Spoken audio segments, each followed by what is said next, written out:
I can vouch for that. I'm always, after having that talk show, it was really interesting to me because I rarely gave people a choice. But the amount of people that are like, oh, that's not my good side, and I'm like, they're the same. Have you ever noticed that? That the sides are the same. Well, I guess if you're symmetrical, they're the same. No, but just like people we don't who all think have that that luxury. Oh, please. The privilege of symmetry. Abdi posted a photo on his Instagram the other day, and I literally got teary. Why? What was it? It was the book party that I threw for you at my old house in Los Angeles for your very first book, The Walk-In Closet. That's right. It was a Persian tea party. 2015? 2014. 2014 Yeah. was your first self-published book, The Walk-In Closet. And, Abdi, I want to talk to you. First of all, Desert Echoes. Did it come out last week? When did it come out? Is it out? Because I'm not great at this. We're both, and also, you guys, I just got back from Berlin Berlin. and London, where I was doing back-to-back events when the book came out here. It's out. Actually, it was out. It came out September 10th, but what day is it? 16. So it came out 6 days ago. Oh my God! Isn't that kind of amazing? Yes. You know what was very cool is different books, but this week I had books come out in France, Germany, the US, and the UK. We did events because the book's coming out there in a few weeks. Good Crazy. Lord! Cool, right? It is so cool. I got you a present. Oh. Yeah, to commemorate. I saw it and I knew I had to get it for you. Smells like he's listening to Lana Del Rey again. That's right. I don't know. Have you all had the pleasure of reading Desert Echoes yet? Oh, no, not yet. You just got it. Okay. They've had 6 days.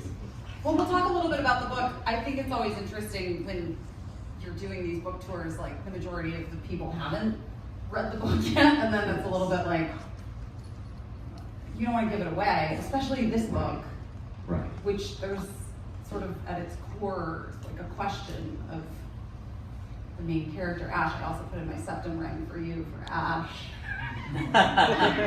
He does have a septum ring, Yes. that's right.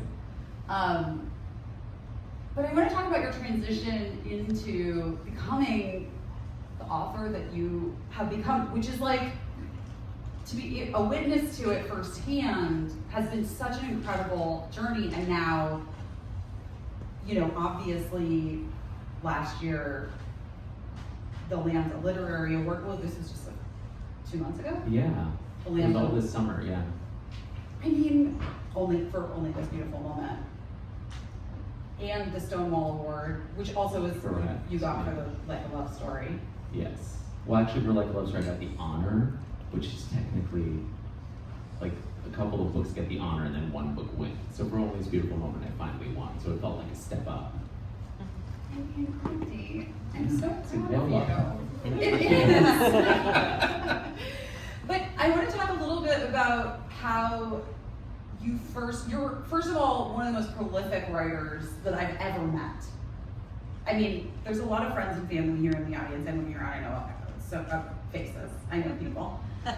And I would say that I know so many writers, screenwriters, writers, authors.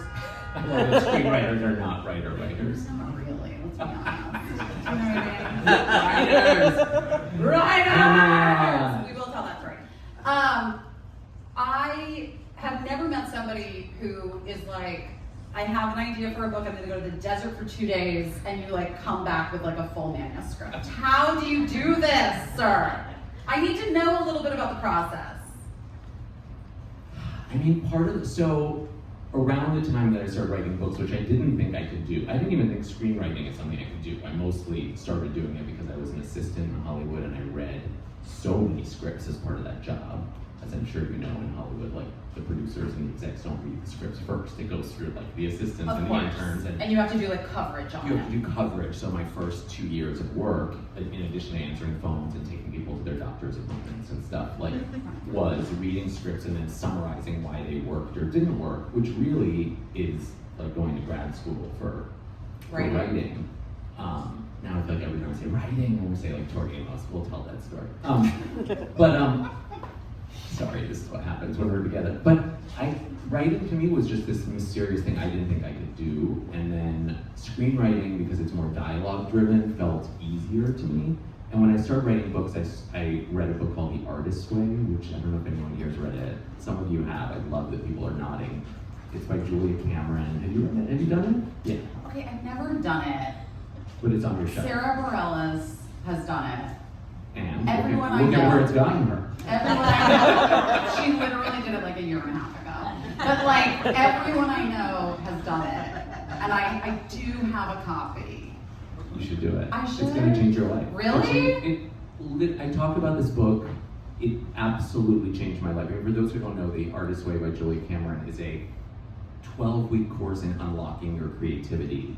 It has nothing to do with writing. Anyone can do it, but you don't have to be an artist, although if you are an artist, you should absolutely do it, I think.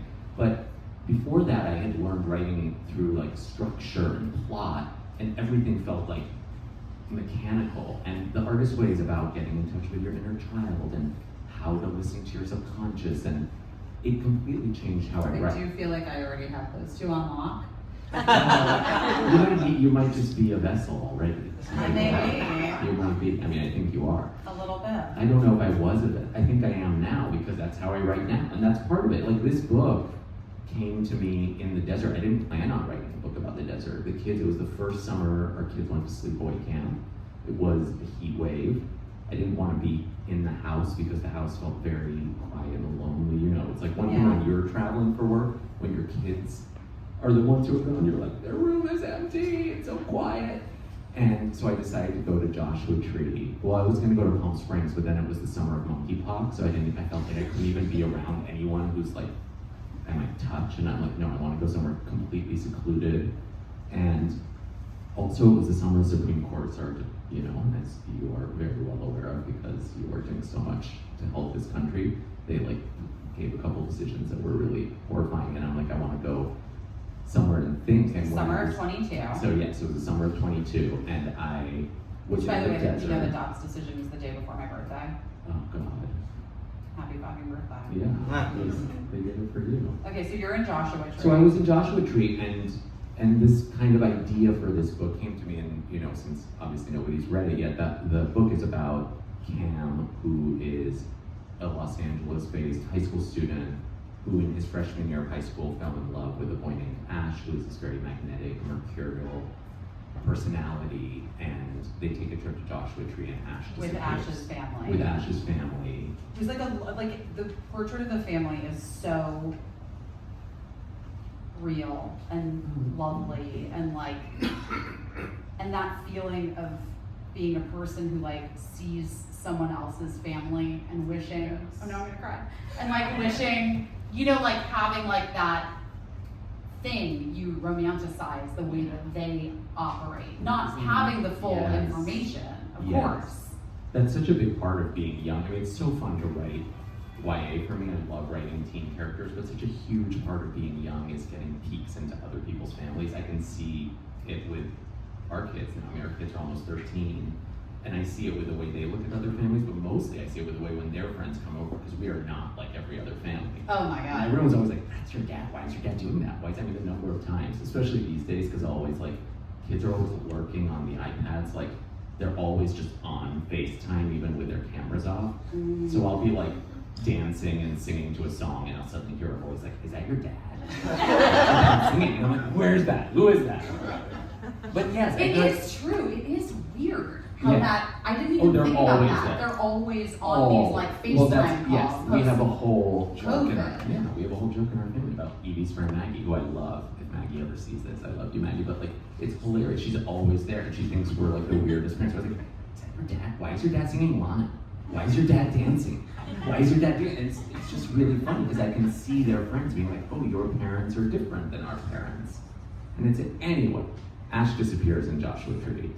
And then the book goes between freshman year when Cam falls in love and junior year when Cam goes on a school trip with his best friend Bodhi and their GSA group from school to Joshua Tree, where he's now going to be faced with having to really recover the memories of what happened 2 years ago when his boyfriend disappeared. That's the basic idea of the book.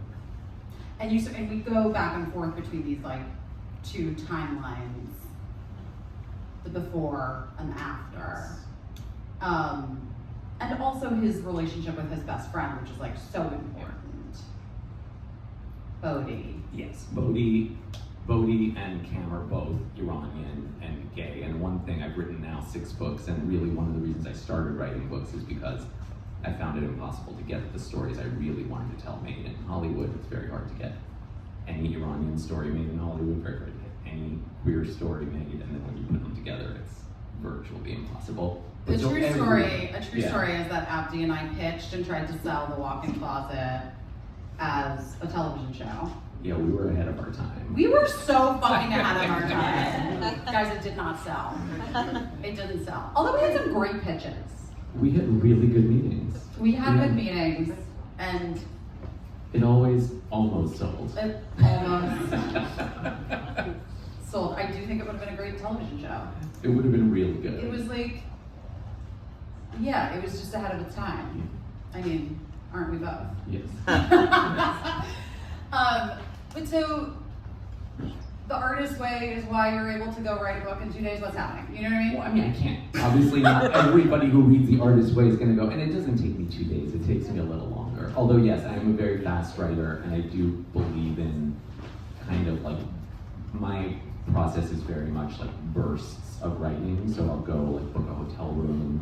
I will sometimes not leave. I've had hotels do security checks on me because I don't even leave the room, and they're like, we just want to make sure you're okay. I'm like, I'm writing. But I think like a lot of times with writers, they like having a regimen where they write like 1 hour a day or 2 hours a day. I'm not at all like that. I can't do that. Right, so you write more in bursts. Yeah, I'm a burst. I write in bursts. Yeah, me too. So because that happens, what I'll do is I'll be like ruminating on ideas all the time, and then by the time I write, I get so excited to just let it all out. I also don't plot out my book, so I never quite know what's going to happen or who the characters are going to be or where it's that's gonna right. go. I remember this. Wait, explain that. How do you not plot it out? You just let it happen. Yeah, It but just that's what I think. flows. Like I really do think. I don't know. I really think of myself, and I think many artists do. Tori Amos, our beloved, talks about this. That you're a vessel. Like when the art is coming through you, you don't feel it. Sometimes people ask me questions about my books and I don't remember things. And I really think one of the reasons I don't remember a lot about my books is because sometimes it doesn't feel like I'm the one writing them. I'm just like letting things flow.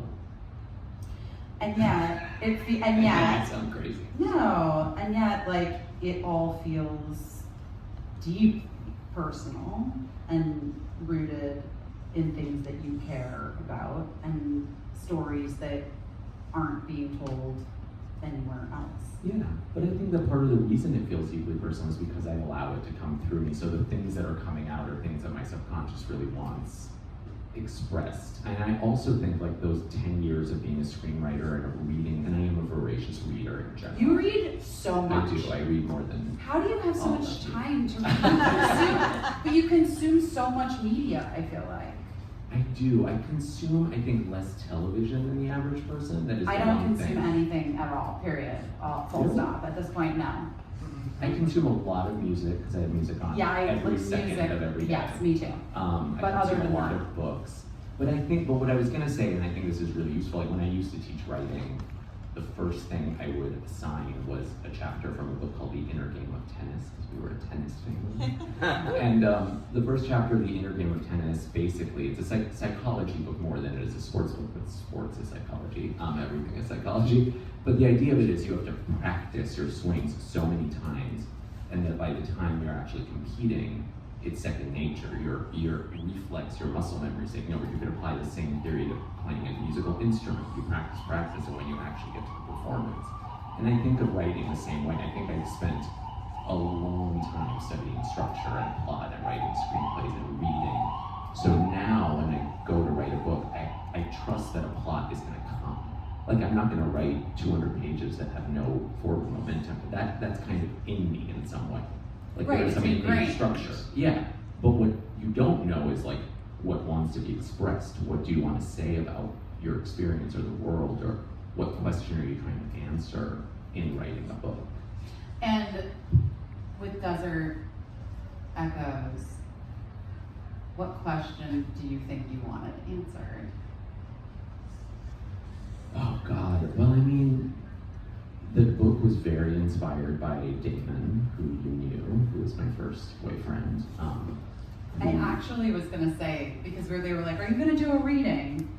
And I was like, well, I don't know if we didn't Do know. you want me to? Well, I told you that you're allowed to tell me to read. I only do what I'm told. I have to say that like I found this book like incredibly emotional for myself to read, and in part because I had Damon in my head even before I got to the author's note at the end. Right. And the author's note is so beautiful that I almost was like, do I force you to read that? But then I don't know if we're emotionally. No, I would if you want me to, and I might set the context. I actually would like for you Give me to that do a author's reading note. Of the whole, let's see. All right, you know what? Here, hold on. I'll write it really fast. No, wait. No, I think it's so good. Do you want me to do it? I'll do it. No, you should read it. Okay, give it. I'm gonna read it. I only said I'll do it because I'm a performer, and so like my natural instinct takes over, and I'm like, I should read it. I want you to sing it. Oh God. Ooh. Okay. I just want to say that when I read the author's note, I really sobbed. That you're leaving it at that. Wow. Okay. Author's note. This novel is inspired in part by my first boyfriend. When I met Damon in November of 2000, after weeping through his brilliant musical There, a pop opera, I was 24 years old and still in the closet to my family. If you read Like a Love Story, you know the level of fear and shame Reza deals with as a teenager. I was still there, into my mid-20s, ashamed, afraid, convinced that being myself would destroy my family and my life. Damon changed all that. Our magical first date was at a Brazilian restaurant on election night 2000. A night that changed history. During our almost 2 years together, Damon gifted me a kind of attention that I had never been shown before. Many of the details in this book, the mixtape, the introduction to nature, the printer paper that reads I love you countless times, come from our time together. Damon threatened to break up with me if I didn't come out to my parents. I firmly believe no one should be forced to come out. I certainly don't condone ultimatums. I also can't know what my life would have been like had I not received this one. Would I have remained in the closet forever? Perhaps not, but perhaps much longer. Would I have become an author? I don't know. Damon was the one who berated me into believing I had something unique to say as an artist. Would I have the loving family I am now blessed with? I can't know. He set me on a new path, a more honest and therefore more daring one. The desert was important to Damon. Like ash, he would disappear into its beautiful barrenness, sometimes for days, sending me into panic. He was a brilliant musician and a seeker. He told me he was in the desert seeking inspiration, composing, hearing melodies.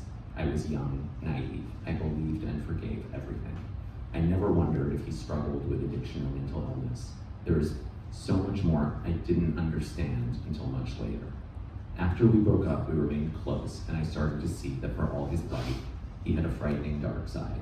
I couldn't fathom how dark until after his death in 2013, an event that changed my life as much as losing him had. It is certainly not a coincidence that I self-published my first novel the year after he died, a novel about being in the closet as a gay Iranian.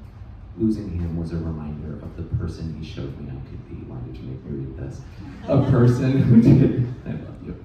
A person who didn't wait for others to grant me permission to live boldly. And of course, his death was and is a reminder that life is often far too short and should be lived with passion and purpose. I've long contemplated writing about him because he's fascinating. He deserves to be written about, as do all those impacted by him in positive and negative ways. But fiction is how I make sense of life's mysteries, and this story is a wholly fictionalized version of the questions he inspires in me. Like, how did I end up being stronger than him when I felt so much weaker? And how did he gift me so much light when so much of the rest of his life was lived in darkness? He made me a much kinder, more honest person, and yet he hurt countless people in his own life in devastating ways, myself included eventually. The specifics of his story are sadly not as unique as I once thought. Since losing Damon, I've lost many more queer friends, colleagues, and acquaintances to addiction and suicide. There is still, I believe, an epidemic of shame in our community. Overcoming shame is so difficult. It requires patience, self-care, the support of friends, family, community. I dedicate this book to my friend Jennifer Ilya because her many decades of friendship have made me feel supported through all the ups and downs of my own struggles. But my own journey out of shame, which still lingers, of course, required a lot of therapy too, and eventually Al-Anon meetings to better understand the role of addiction in my life and to help me turn the things I can't control over to a higher power. The spiritual practice has been necessary for me as a queer person who often felt, as Maya and Cam's beloved Lana once sang, that me and God, we don't get along. Turns out God and I get along just fine. God loves you, forgives you too, and will never shame you. There's no shame in true spirituality, only forgiveness of others and ourselves.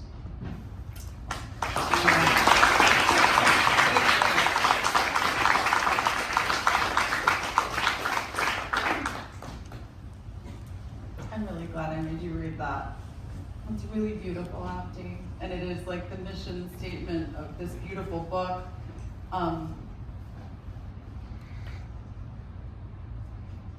And I do think that Damon's influence on you in becoming, I mean, you were at a real career crossroads when you decided to write The Walk-In Closet and self-publish it.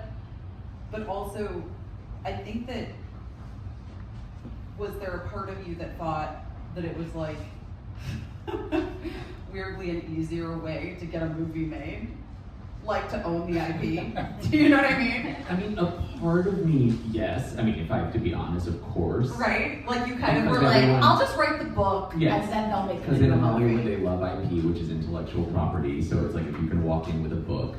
But if anything, the experience of trying to get every single one, this is my 6th book, which I don't even understand, but every single one of my books I've tried to get made as a movie or TV show, and they never do, despite the involvement in different books of you, Kira Sedgwick, Michael B. Jordan, it's uber producers like Jessica Rhodes and Marty Knox, and like I've had really amazing, What happened with Like a Love talented- Story?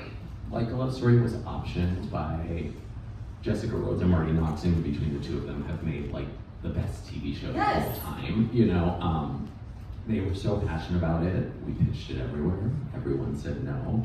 I mean, the truth is, I get it. It's Like a Love Story is about teenagers in the 1980s and 1990s. It's expensive because it's period. There's ACT UP protests. There's music. Although, do you want to hear a really fun thing that I don't think you know, but I feel like I can say it at this point? Yes. So there was a point I feel like I kept this because I'm too superstitious, but now that I know it's never going to happen, I'm just going to say it. We were approached, after everybody rejected Like a Love Story, we were approached by another production company that was working with, I told you we would talk about her, Taylor Swift. She always comes up, she has to come up. And this producer said they were working with Taylor and her team, and he read Like a Love Story and thought it should be a musical featuring the music from 1989 because the book takes place in 1989. And I thought it was just the wildest idea I'd ever heard, but then Jessica was like, just listen to the album and see if there's something in here. It honestly felt like she could have go back, read Like a Love Story and listen to that album. It is eerie. I mean, Welcome to New York is Reza arriving to New York. Bad Blood is basically an ACT UP protest. I mean, come on. Yes. You know, Clean is like Uncle Stephen dealing with the virus and saying God. goodbye. Every song slotted in, and I just, in this bit of inspiration, I wrote this huge treatment for a musical version, Taylor Swift's 1989. And it got through all the proper channels to the point where it was like, the thing left is you know, the most powerful human in the world. And we never heard anything, and that was years ago, which is now why I now tell the story, because I made peace with the fact that Taylor's a little too busy to read my treatment. But all her people loved it. But anyway, that was my one. I feel like we need to make it. I mean, can you call her? I wrote Jack Antonoff a little letter. I That's just a feel fun. like, That's my but I Lana just story. feel like, I mean, like Birdie could star. You know, like let's just put Birdie in Just there. make it happen. Let's just make it happen. Make it happen. That is. But I did, you know, actually if you don't know who Jack Antonoff is, he produced a lot of that record, and he produces a lot of Lana's albums, and as you know, Lana's my muse. But he was at a hotel we were staying at once, and then I didn't realize, I saw him just peeked in, and I'm like, oh my God, Jack Antonoff, what if Lana's gonna come meet him? But then the whole weekend, we were a little staycation with our kids, we ended up chatting and having fun with his sister, who you were friends with, Rachel Antonoff, who's a great fashion designer. I didn't know it was her, and at the end of the weekend, she's like, let's exchange numbers. I'm like, what's your name? Rachel Antonoff. Stop. I'm like, Lana, I'm obsessed. Anyway, long story short, Jack was there with her, and I wrote him this long letter. I'm like, this treatment is sitting on Taylor's desk somewhere. Make it happen. Anyway, point she's gotta being, like influence the American election. first she has to save us from fascism. That's like all Yes. Yes. Then she needs to, you know, release 85 more albums this year, and then she can get to reading. Okay, I feel like you guys have a lot in common. You're we like, both love Lana. We're both obsessed. We both base our obsessed. entire personality on Lana. No, I'm kidding. I do love her.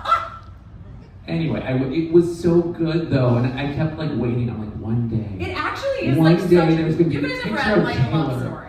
Yes. Yeah. Come on. That is like honestly such No, it a really was genius brilliant. idea. Yes, I'm gonna. Why But you can't know we what? just do Is it? there a camera somewhere? I feel like the Strand films everything. Where I'm gonna put this on Why and can't tag we? Taylor. Why can't we just do it? I'm not kidding. Because we don't own the rights to her music. Yeah, but like whatever. We do it. It happens. It's okay. It'll be It fine. really is a great really great idea. So my big idea was that all the musical numbers are songs from 1989, but then all the Madonna music is sourced. Because of course in like a love story, Madonna is a big part of it. Huge part of it. So that you actually hear the original Madonna recording, but then they're singing Taylor. And this is my big dream.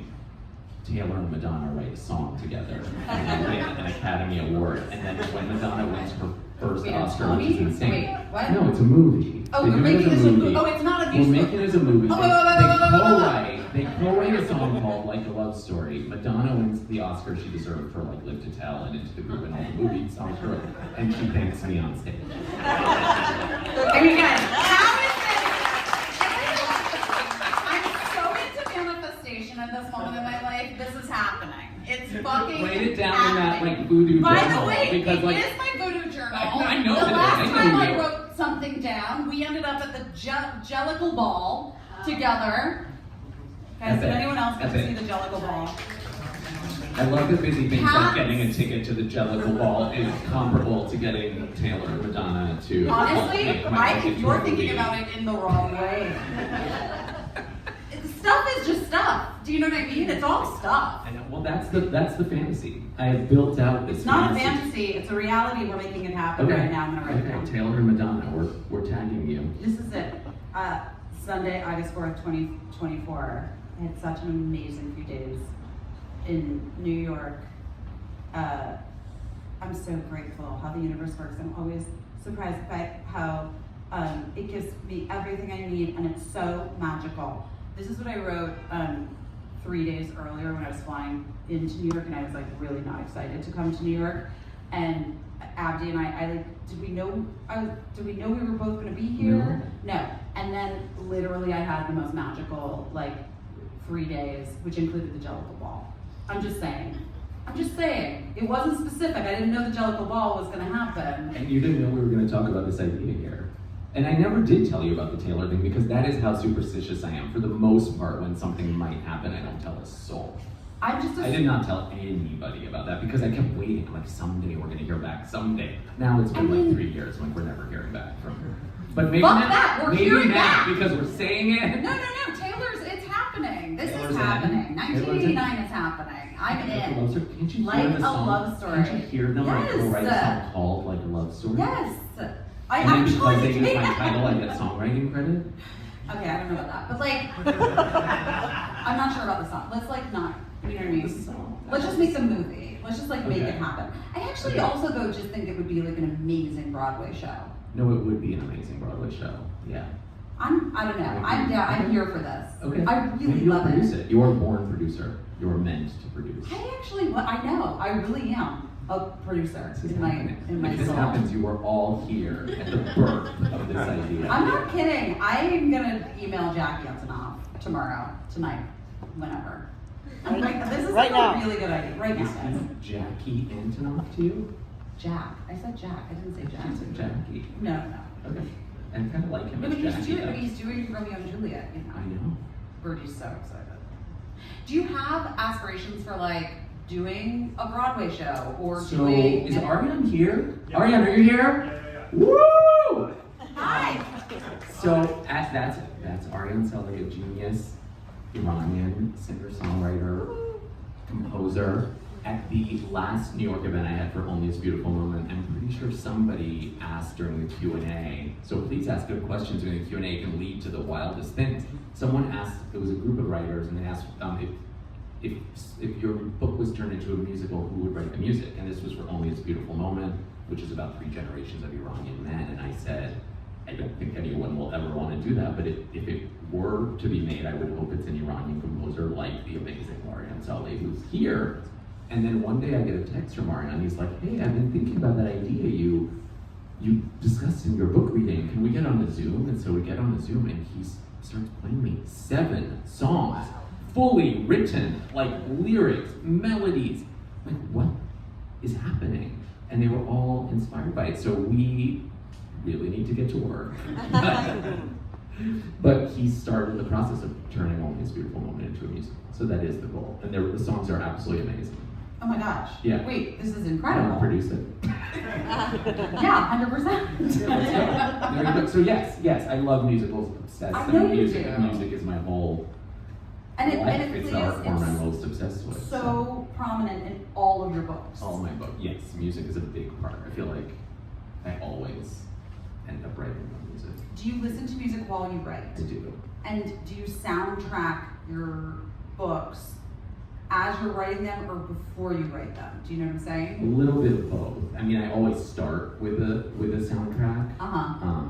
Each of my books ends up having Like, both. did you know that like Honeymoon was gonna be Well, Honeymoon is my favorite Lana album, Uh-huh. so it was That's inevitable in that Desert So Echoes. in Desert Echoes, the characters of Cam and Ash really first bond over Lana. That's what draws them together, and that was very much inspired by me and Damon and Tori Amos, because Damon, music creates friendships. I mean, that's why we're friends. That's why we're friends. I mean, Shall really. we discuss? Yeah. Yeah. So Abdi and I met in 1999. Oh God. Something like that. It was yeah. 1999. It was the spring of 1999. Yes. In the spring of 1999, I was a very young, very, very young. I was an actor and a college student, auditioning for things, and I had booked a pilot as a guest star called Freaks and Geeks. Yeah, that ended up One of being the a best TV shows real ever. thing. Yes.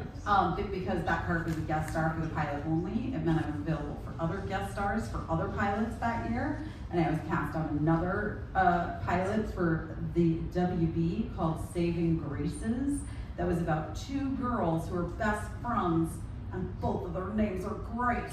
And one of the girls was played by Kyra Lee, and the other girl was played by Lauren Ambrose. Who was one of my best friends from high school, remains one of my best friends. And then one day, Lauren and I walked to the coffee house on Sunset Boulevard. This was such a different time in LA. And we very ran into different time. Busy, and Lauren was like, Busy's in my new TV show. And then we realized we were both obsessed with Tori Amos. And I don't everything even else. know how it came up. All I remember is that Lauren was sitting there and everybody was just like, what's happening? Because when 2 people meet who are obsessed with the same thing, everything else disappears. It stopped. And then suddenly we're sitting there and we're like asking each other questions, what's your favorite this week? And then we start planning tea day, remember? Tea day. Literally the first day, we're gonna have tea day. It's gonna be a whole Tori Amos themed day. Everything is just Tori themed. And thus that's began how we became friends. our And friendship. that is how Damon and I became friends too. We bonded over Tori Amos. Like, for people who care about music the way we do, bonds people, and I really think, and they say this in the book about Lana, somebody who's obsessed with the same artist you're obsessed with, you feel like you know something about them, like some secret part of them longs for the same things you long for. And you're like, oh, I feel like I get you, right? Yeah, I think that's really beautiful. I know when I read that, it like made me think of our friendship. Yeah. And so many of the relationships that I have in my life. And Yeah. like they are based on Yes. this Well, and thing. then it becomes a through line through your friendship. I mean, it was like until he died, Damon and I, even after he broke up, would go to concerts. We went to a Tori concert with Yeah. him. And then we still go. It's like every time she goes on tour again, Busy and I text each other. It's like, are we going? Are we going to be in the same Yeah. city? We met her together. It becomes like this marker of your friendship. And I think she knows that now, which is kind of crazy. That you and I are friends through. Well, yeah, with that's like her. what she's meant to our friendship. You and I are friends with her. I mean, we kind of are I friends mean, with her. honestly, the last time I saw T, literally, I was like, we are legitimately friends now. Like, she's the best. She is the best. So, Should we tell the writer's story? 100%. So the writer's story is that we got to go backstage to Wait, because of American Express? Yes, because of I still don't understand how this happened. I guess I don't know. I through American Express You got got to go tickets meet. through American Express, and Yes, it was like a and it meet and included a greet. meet and greet with Tori. And we got to go meet her, and it was during not the first Hollywood writer's strike, my first Hollywood writer's strike. Of 2007, 2008. I was newly pregnant and no one knew. Did you know? I think I did know. Yeah. Didn't I guess? Don't you remember? No. I feel like I knew. I don't remember anything. I remember everything. I mean, that's actually just such a lie. I remember everything too, but I don't. I know I was pregnant, and I know I was wearing, I know I was wearing this like sparkly tunic dress that I had gotten at Topshop in London. Where we also saw Tori together. Where we In also, London. when I was filming that movie. Yeah. Anyway, I was like very early pregnant. But so we go backstage, and the thing is, everybody has gifts. So we're for Tori waiting in this except for line, us. and we notice that everyone has brought gifts. Huge gifts, elaborate gifts, flowers, and we're just Very standing personal there. gifts. Yes, like giving her like these cards, and we're like, They've written "Holy things shit." out. We We have didn't nothing. know. We have nothing except we're both wearing WGA pins because It was the writer's strike. Tomorrow, Yes. the writer, and Tori, of course, famously like fought her record company, and so I'm busy. We're giving her, so we give her the pins. Yes, and she was very confused. She was very good, like, Tori. And we told her those, we were like, you fought your record company, and we're fighting for our artistic We're rights. writers. It's And a she- very important writer's strike. We're fighting for And our she rights. stares at us, and she's just kind of nodding, she's like- and then she raised her fist, and she goes, fight the power. Yeah. And we were like, wait, and we took this picture, which is a very cute picture of the three of us. And every time that we would see Tori together, you and me, and then we would take a picture, we would meet her backstage or You and whatever. Tori had the same haircut. We always Every have time. the same hair. Every time. It's bizarre. Every time. Like, and stop. Remember the one time when I showed up with the you both had glasses? huge glasses. And we both had huge glasses on? Guys, I don't know. It's a thing. Anyway. So we give her the writer's pin. She And we clearly leave- doesn't know about No. the strike. And we leave, and we're a little bit like, we kind of bombed it. Yeah, Like, we fucked up. And Could've then done better. we're in the second row, and then you also have to understand Tori Amos has fans who follow her everywhere, and we're friends with some of those fans. We've made friends with I some mean, of we the know some of them, fans. especially Dor, who I Dor, love. And who's Dor like the was in number the one front fan. row. And she's always been, Dor, historically speaking, to us, has always been a little bit like, you guys are cute, but you're not real fans. And like, Yes. like Tori knows who Dor has been like. Yes, Tori Tori knows plays who I requests am. for these fans. She does she plays songs for these fans. And her relationship with her fans is incredible. Like, she saves the front row for She does her for fans. her fans. She always And saves it. which, yes. But so on this night, after giving her this pin, We told in Dor we the told story. Dor about giving the pins, and Dor's like, okay. And then at some point in the show, Tori starts singing "Cruel," and she, in the middle of the it. song, goes on a spoken word rant about the Like, writer's she strike. is, like you said, Possessed, she's like being possessed. taken She's like, over. Writers! Rise Rise up! Rise up! Rise up, And we were like- writers! And Dor turned to us in the middle of the show, and she was like, Tori never does that. And that was the day our lives had meaning. And we knew that it changed. It really changed. There was a shift. Yes. It's just hilarious how much it means to us still. Like it was amazing. We changed a Tori Amos show. It was incredible. Crazy. That's amazing. It was. I know. No, I know. It was amazing. We made history. Okay, go on. Go on. We're coming for you next, Taylor Swift. Well, speaking of which, I am curious, like, your thoughts on fandom, because you really, so many of your main characters, I mean, the things that your main characters often have in common is that they're Iranian, is that they're gay, and that they are a fan, like a huge fan of something, yes. Of someone, that of is an very artist. true. No, that is very true. We talked about this backstage. Yes. So thank you for asking about it because it's very on my mind. You guys, I just got back from Berlin. The teens I met there were next level intelligent. I've never met so many young people so curious about the world, so full of questions.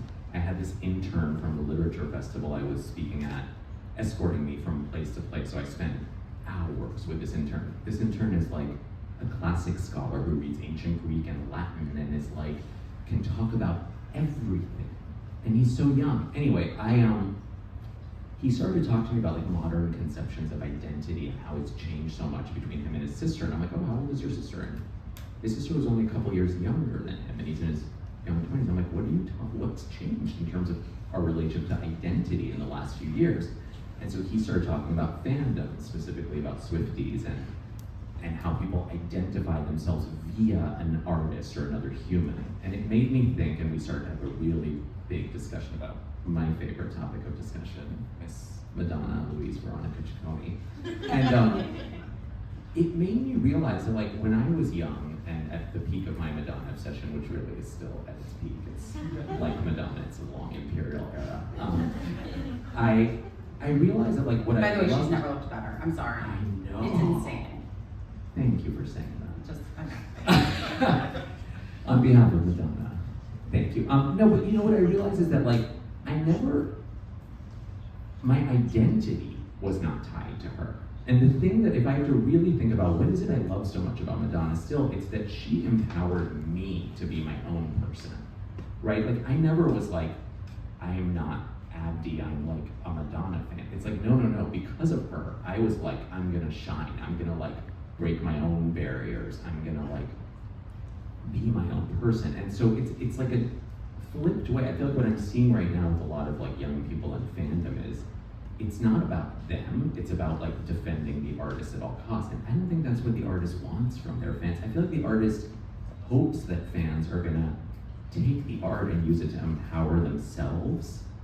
You know? I mean, I feel that way with my books. I get like really amazing notes like all the time. I've gotten a few this week, just like things that would melt your heart from people, and they like tell me about how the book inspired them to come out or have a different relationship with their family or deal with something they were burying deep inside them. And I'm like, that's the purpose of art. That's like the purpose is for you to take it and make it your own. It has nothing to do with me anymore. The same way like we shouldn't be fans of people in a way that's fundamentalist where it's like they can do no wrong. We should be fans of their art and let it inspire us to be better people. I mean, yes. Does that make sense? No, it does. It totally makes sense. It a little bit, fan culture at this point because of the internet, like a little bit reminds me of the Crucible. Do you know what I mean? Absolutely. Like we're a little bit all hysterical. But this is something, but this is also something that we could talk about in every walk of life right now. I think there's a lot to do with the internet, is like we were talking about the lack of critical thinking skills, and nobody is seeing nuance. There's just a lot of black and white in the world. But also like that's like the way that, you know, like how now political parties and candidates can't just, they have to be like revered and idolized. Like it can't just be like, it's a politician. No, every you know what I mean? single human being is flawed. This is a big, to bring it back to this book. I would love to bring it No, back but a lot of this book is about forgiveness, which is something I find really lacking and in culture today, and grief. And a lot of that has to do, of course, with, you heard in the author's note, there's no reason for me to go into too many specifics about Damon. My former agent, Mitchell, who I think is here somewhere, stopped me from writing a memoir about all this, and he really did me big favors. So thank you, Mitchell, if you're here. As someone who's written a memoir, big favor. Good job, Mitchell. I am so happy I did not publish. Because guess what your kids don't love? A fucking memoir that their parent wrote. Yeah, they would not love As that. they get older. No, they would not love that. But the thing is, he did a lot of really, really, really awful things, like many, many human beings. And a lot of what I had to grapple with is like, why did he do so many positive things for me when he did so many awful things to others and to himself, by the way? He killed himself, I just think we don't have enough forgiveness. We have to be able to see those prayers. There has to be a path to forgiveness for everyone, including ourselves, especially ourselves, because that's where it starts. If we don't forgive ourselves, everything, how can we forgive others? But I also think that means we have to be okay with like everyone's fallibility. Nobody's perfect. There's not, even when it comes to writing, I find like so many, I read all my own reviews. I go on Goodreads and read all the crappy reviews. And everyone's like, why do you do that to yourself? I'm like, actually, there's a lot to learn, and it's okay. And like when I do a lot of school visits now, a lot of classrooms, read the books, and what I love about teenagers is how honest they are. And I always tell them, like, I'm not visiting you so that you can tell me how much you love the book. Like, if you hated something, tell me. If something bothered you, tell me. Like, it's a work of art. It's imperfect. It's meant to be. Some people will love certain parts, and some people will hate certain parts. That's what makes it interesting. Like, I'm not this culture where like everyone is supposed to like love everything or hate everything, and there's no room for nuance and discussion is very uninteresting and very like dangerous, because if you follow it down the path of like where does it lead, it leads to fascism and fundamentalism. Well, 100%. I agree. And also, I love the 1989 idea. Do we have any questions? Because it's about that time. If you have a question, you can just raise your hand and you can ask it. We'll bring you a microphone. Hello. Hi. I'm Debs. Hi, Abdi. Hi, Debs. Hi, Busy. Hi. So you talked about how your love of music with each other kind of showed up as a theme in your book of like how people connect with each other. So I'm curious if there are other aspects of your friendship that have made its way into any of your books. Oh my God. By the way, Well. Do you want to say something? No. Well, it was funny when we were pitching The Walk-In Closet as a TV show, which The Walk-In Closet is really about a gay Iranian and a white girl who are best friends, and who, the book has a whole plot about how the Iranian family thinks they're together, and she is so kind of enamored of the culture that she kind of plays along with. I'm just remembering the lunch. I love it. But it's, but yeah, I think absolutely, like, all of my friendships, but I also hope that I really do find, one of the reasons I love writing fiction, and I'm so happy I didn't publish that memoir, is it's very hard for me to feel like I can write about others, and I do try to, of course, others inspire you. Yeah, but even just like, there are things even when I was reading this book specifically that I was like, oh, that's so fucking me. Like, you know what I mean? Like, whatever. But also, I was married to a writer and then was like on an airplane watching a movie that he had written, and I was like, those are our wedding vows. What? You know what I mean? Like, it is a thing. I mean, by the way, bless. Glad I was in the movie.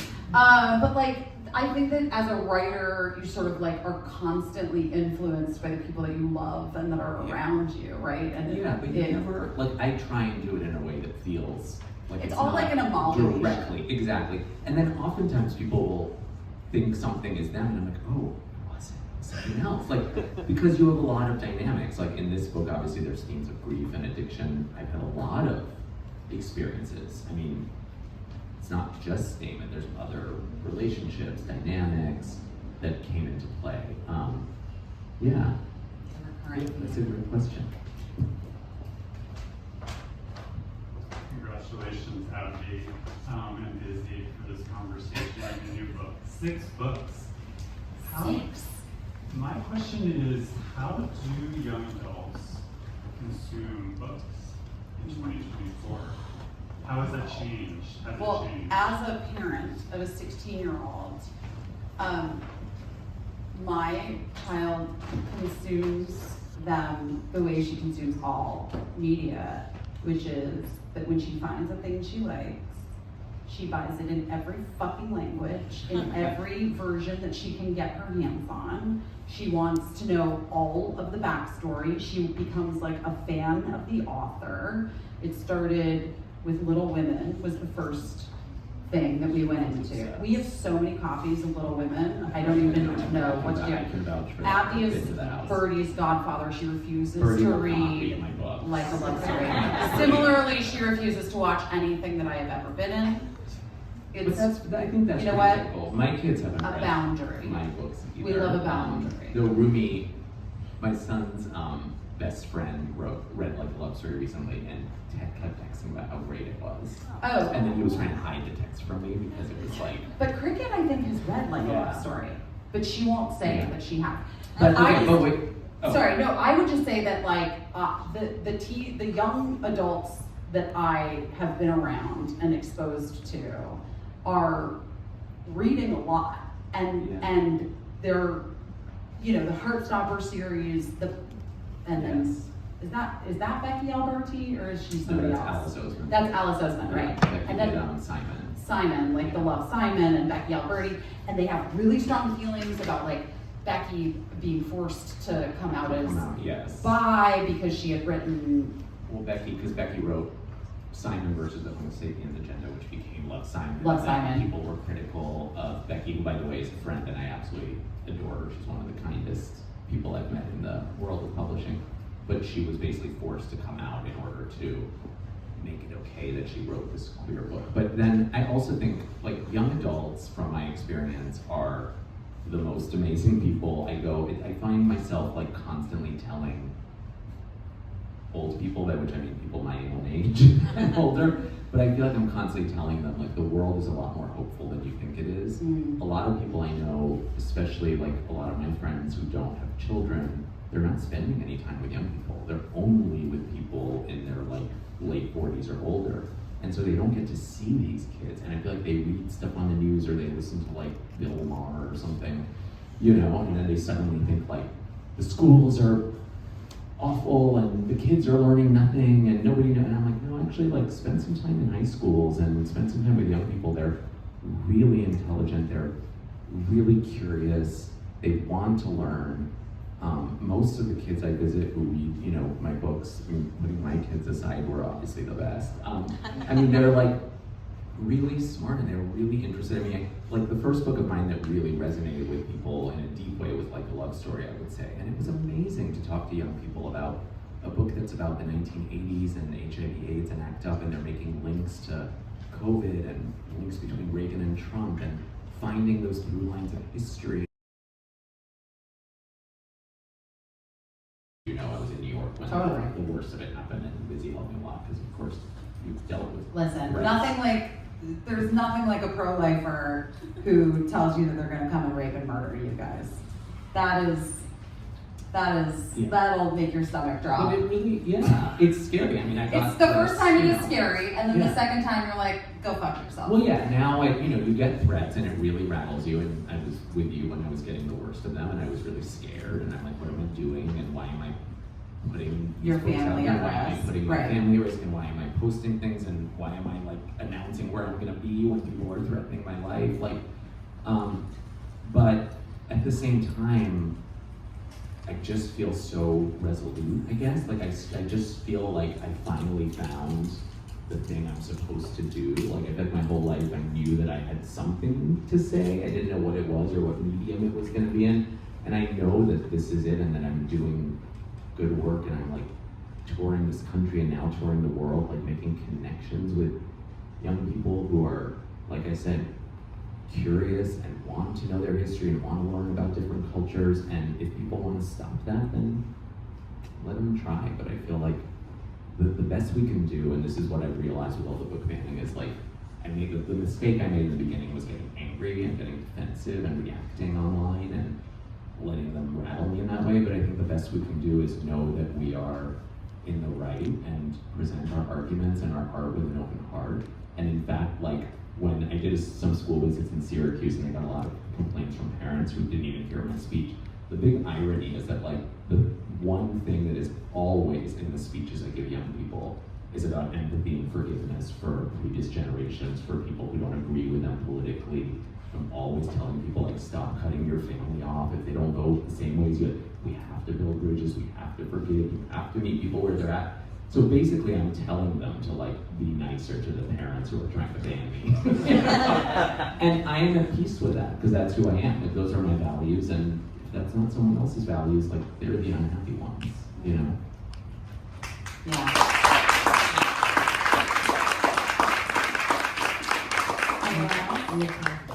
A question, a thought, a comment. Hi. I work in schools and I work with educators, and I'm just wondering what you hope teachers will get out of the book, use the book for, think about with students. I also want to say, and I didn't bring this up, but I really, really appreciate and love how, with such love and reverence, the teachers in this book are the safe places for these kids to go to. And as a weird kid who struggled myself in high school, those are your safe places. Those teachers are your haven. Yeah, no, my English teacher was the first person I came out to, and definitely one of the big reasons I'm a writer, and really saw a different human that was hiding inside me that I wasn't really expressing yet. I think the book, I hope, will be a way, you know, stories to me are really safe ways to discuss things that are very hard to discuss. I think that's like, we all know that from our own experience with stories. And this is a story that deals with grief and loss. And I think that that's just a very universal experience that a lot of teens have already dealt with, whether, I mean, this story is specifically the loss of a boyfriend, but it could be the loss of a parent, it could be the loss of a friend, whatever, teacher, you know. Those are really difficult emotions to talk about, and I think it can be really hard. A lot of the book is about like survivor's guilt in a way, which I think I did have after Damon's loss. It's like, and every time a friend, I mean, we've had so many friends in, you know, in our, I don't know, I'm saying we, like me and my husband, like just in our community, who are lost and who die, and every time it's like, well, why are we still here, and what do we do with that, and is it wrong to be happy, you know? And I think for young people that's a really hard thing. I think a lot of Cam's journey, you know, without giving away, but really all my books are hopeful. I think like a lot of Cam's journey is learning to love again, you know. Do you believe in life after love? As But well like, myself. I mean, that's shit. As shares How dare you? Well, you know why? Because I was thinking earlier when you said something about music that I was going to say music brings the Makes people, come makes the together. people And come the together. bourgeoisie and the rebel do. The come together. bourgeoisie and the rebel. Yeah, but that's what I really do hope that. I mean, I know this is like, it's funny, it's like you talk about serious topics and you make a joke, and then you talk about serious topics, but that's exactly what I want. We young all people- contain multitudes. Yes, the book talks about that. That's the GSA's motto, we contain multitudes. But it's so important, and I really think it's something in this, like, I know we have to end soon, but like in this divided world, and I don't mean divided like politically, I mean what we were talking about where there's no nuance. Like, the biggest thing I feel like the through line of all my books is because they take on very heavy subjects, whether it's addiction and grief, abuse, HIV, like pandemics, all of it, like, is that you can experience pain and joy